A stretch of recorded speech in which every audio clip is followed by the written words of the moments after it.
weekly broadcast from St. Charles at Home. And we're delighted to have this opportunity to have a conversation with you. What I'd ask is maybe you want to introduce yourself to the people of the parish.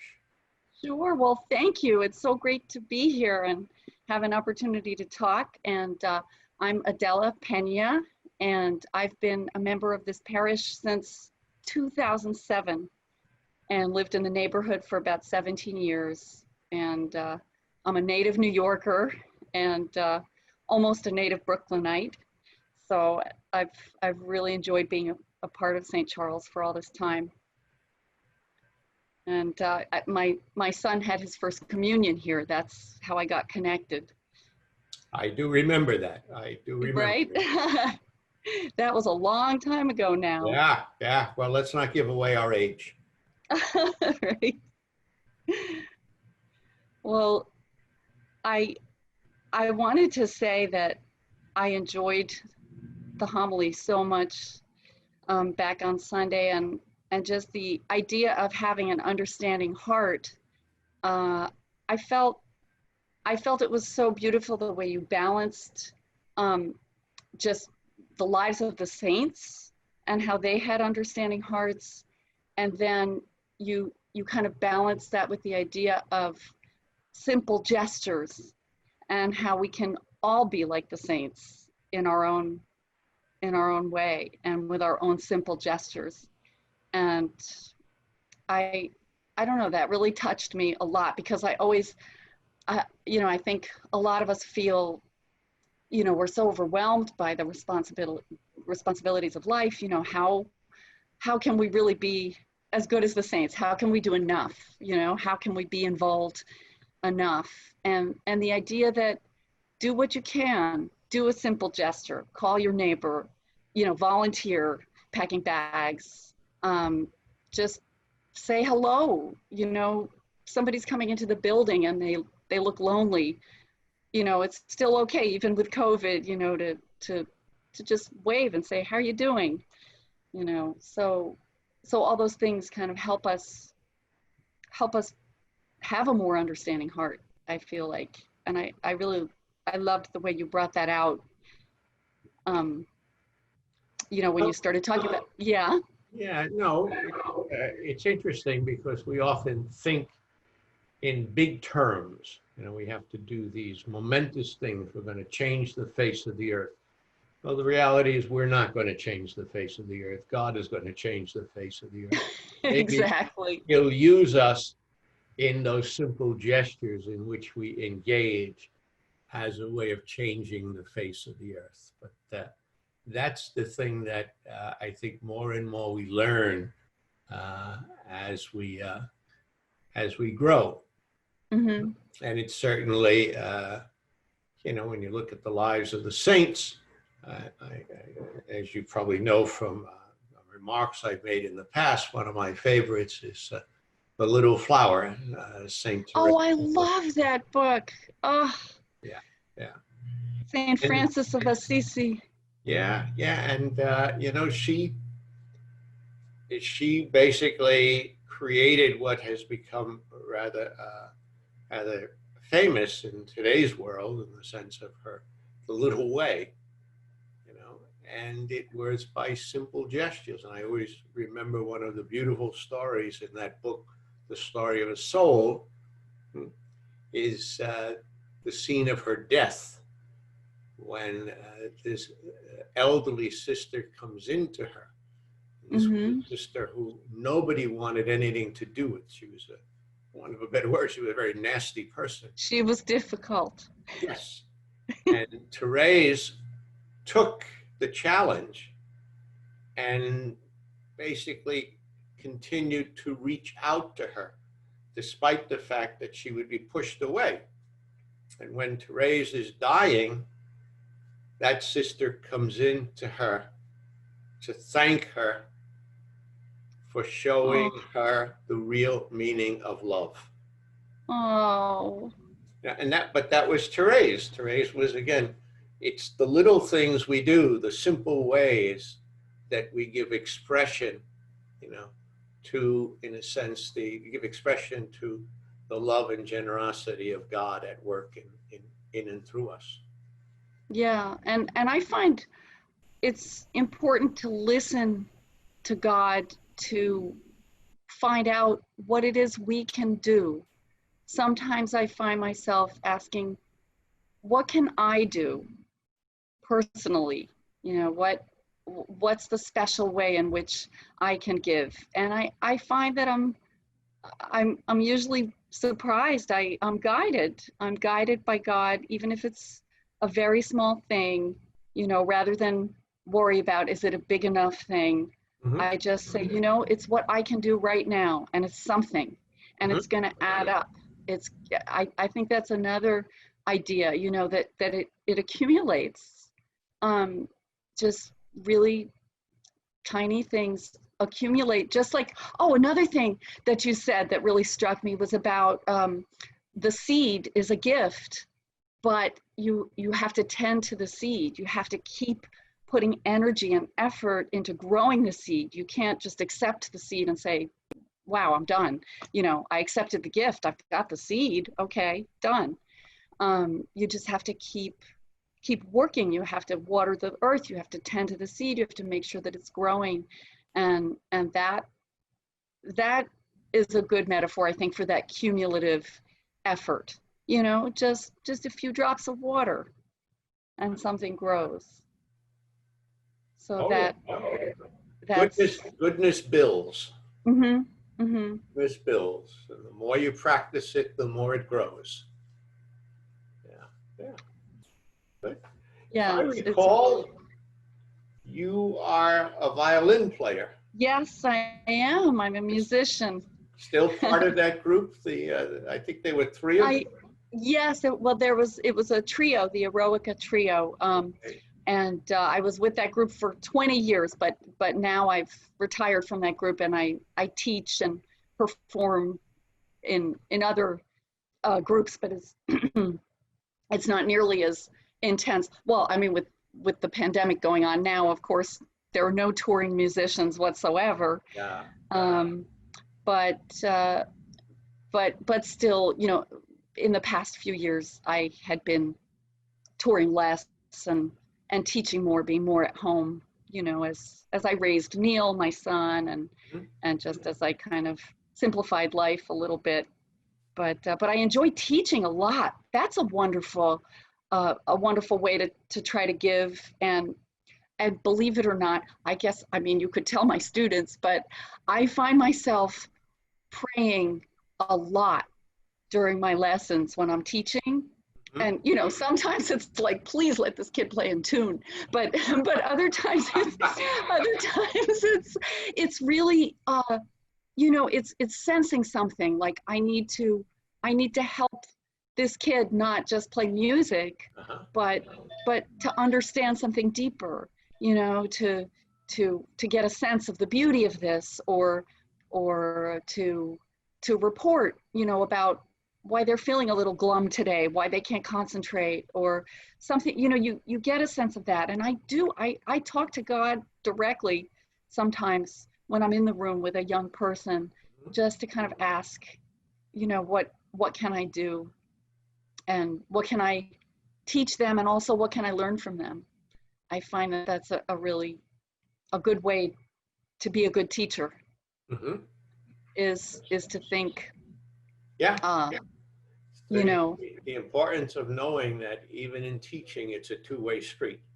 oh, totally, totally. And I think it was Father Anselmus in one of his homilies who said, we're here for each other. Hmm. We're here for each other. Each of us is here for the other. And that really comes in handy when you're teaching. Yeah. And even sometimes when it's frustrating, like, what can I do? You know, what can I do to improve the situation? And you think, well, I can learn, you know, from what the other person is doing, even if it's not the ideal Hmm. violin playing or whatever, you know, or even if you're in an argument with someone, or you're, you know, you're disagreeing about something, you can step back and say, wait a minute, you know, we're here for each other. What can I learn? So I find that a helpful idea. Yeah. Good. Well, that's good. I mean, in a sense of that sense of how we progress and how we grow from every encounter Yeah. we have with another person. Yeah. And that layering of hopefully making a difference, you know, in little small increments. Mm-hmm. I think it really counts for something. I like to think when we're stuffing the bags on Thursday mornings, um, I look at the food really carefully, and I like to think of, you know, because it's always different. I guess it's just volunteer. How does it work? Is it volunteer organizations that just No, it's basically what we can get our hands on. so different company like the Campbell Soup Yeah, yeah. Company will just send. There's some standards that we try. We put an order in, and there's some standards. But then also they'll say to us, well, you know, this week we have this, and we can give it to you at a really discounted price. And so, Uh-huh. okay, we'll take that. Right, so it's like the luck of the draw. Yeah, Sometimes you've got yeah, split yeah. peas, sometimes you've got canned black beans, sometimes you've got pasta, sometimes you've got rice, Yeah. tuna fish, whatever. And it's just really, it's kind of interesting as I stuff the bags every week and they're different items. I try to think of the people who are going to be eating them and the families, and I think, oh goodness, I hope they like split pea soup or just little things like that. I try to, I don't know, I even ask God to, if if we run out of tuna and I have to put in an extra chicken can or something like that, I kind of pray that family will really prefer the chicken over the tuna or something like that. I don't know. It seems a little crazy, for the but most part, at least my experience is that they appreciate everything that's put in those bags. I hope so. I They do. hope so. And they're pretty how can I put it? They're pretty reliable in the sense of they know how to take and trade if they need to trade. Right. If they really want Yeah, something they're special. very resourceful, or else they wouldn't be surviving at this point. I know. It's just so amazing to see people lining up and people really, of all different ages and ilks and Mhm. you think a lot of them probably have kids. That's what I think of, a Most lot of when them, I'm yes. stuffing the bags. Yeah, most of them are people with families. They might be the mother, or they might be the grandmother. In some cases, the fathers come. Yeah. I've seen a lot of men Yeah, but out there. they're all families, Mm-hmm. for the most part. And so, and they, again, at this particular time, it is, as with the COVID-19 and the unemployment, there's a lot of families, a lot of individuals and families out there who are struggling. A lot of people are feeling it. I know, Yeah. in so many ways. And so again, that simple gesture that you are involved with, in the sense of packing those bags and then the distribution that goes on, is has a tremendous impact in the lives of the people, because it shows that people care, and that's I think that probably is even a stronger message than the fact that they get a bag of groceries. Right. Like a step beyond the food is just the support. That's true. I never thought of that. That they just know that people are out there kind of caring and wanting them to not go hungry and wanting their families to have food on the table. Yeah. It's Do you go over every Thursday? usually, yeah. I had a doctor's appointment last Thursday, but I've been going pretty much every Thursday. Okay. Yeah.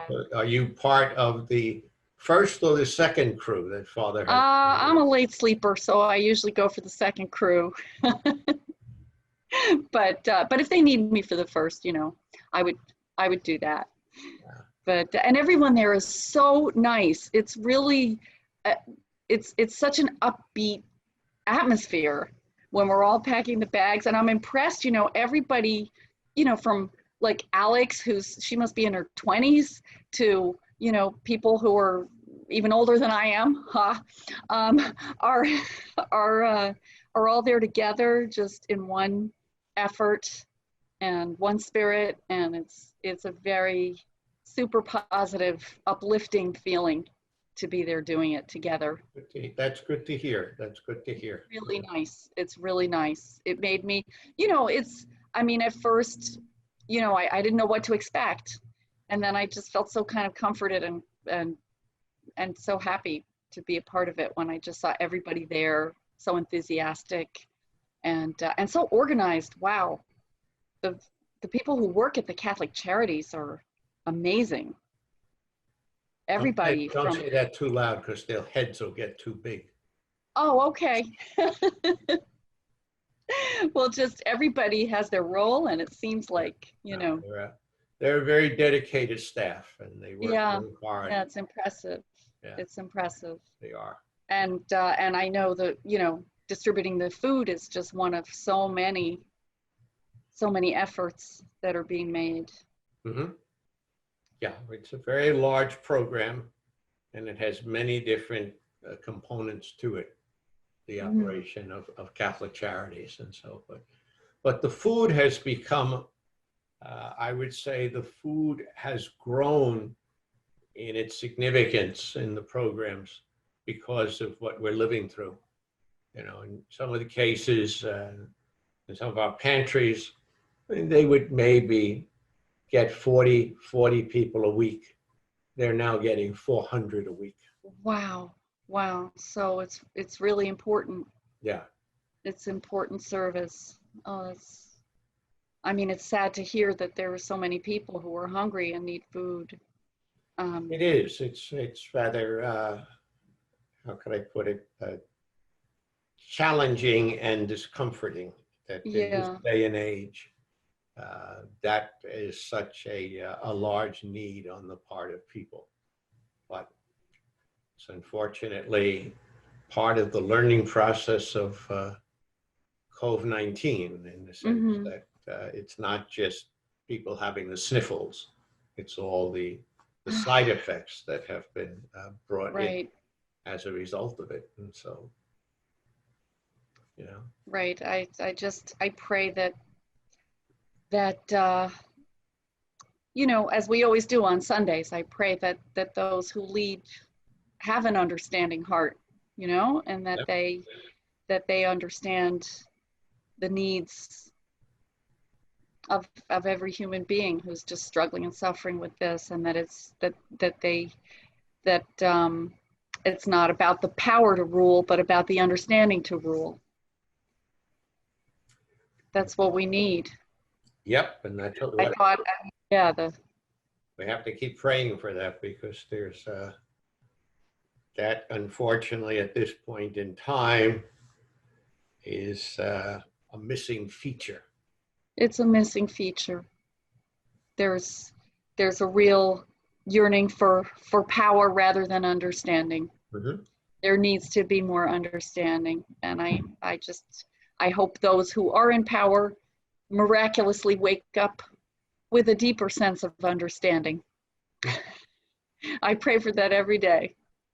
Well, I do. A worthy thing to pray for, because. And I know that we do every Sunday. I clasp my hands a little harder when that comes up. Please let our leaders rule with reason. Yeah. And with God's guidance. Yeah, great. Yeah. Very good. So, how is your family at this point? How is Neil? Oh, he's good. He is trying to take advantage of being at home and being bored, and not being able to hang out with friends, in groups or anything like that. But he's keeping in touch with his friends, kind of like we all are, by Zoom and by phone and social distancing, and he's trying to do work. He's in college and art school, so he's being creative. He's creating a lot of artwork, and we got a little easel from Michael's down the block, and so I have to thank God. At least he's being good about it. And I think, you know, a thought to kind of close our conversation, I think, is younger people are being incredibly noble in the face of this COVID-19 pandemic. I just want to say, you know, hats off. Yeah. Hats off to kids who are behaving well and with respect and with consideration for their elders and for the community at large, and thinking of the community rather than themselves and their fun summer that got wrecked. Yeah. You know, I really commend them, including my son, if I do say so myself. Very good. Well, that's great to hear that he's doing well. And Thank you. he realized he had an interest in art. Yeah, he's developed that over the growing up years. Yeah. So, yeah. Well, thank you. Oh, it's been such a pleasure. As I said, I yammered on, but I love the opportunity to get to talk one-on-one for this length of time. It's really special, and I really appreciate it. So thank you. Well, thank you. Thank you. And thank you for all you've done and continue to do for the parish and also for Catholic Charities. Well, it's, you know, little gestures, little simple gestures. Thanks for the encouragement. Very good. Take care now, Adele. You too, Monsignor Al. Give my regards to Neil. Oh, I certainly will. Thank you. Yeah. See you Sunday. Yep. Take care.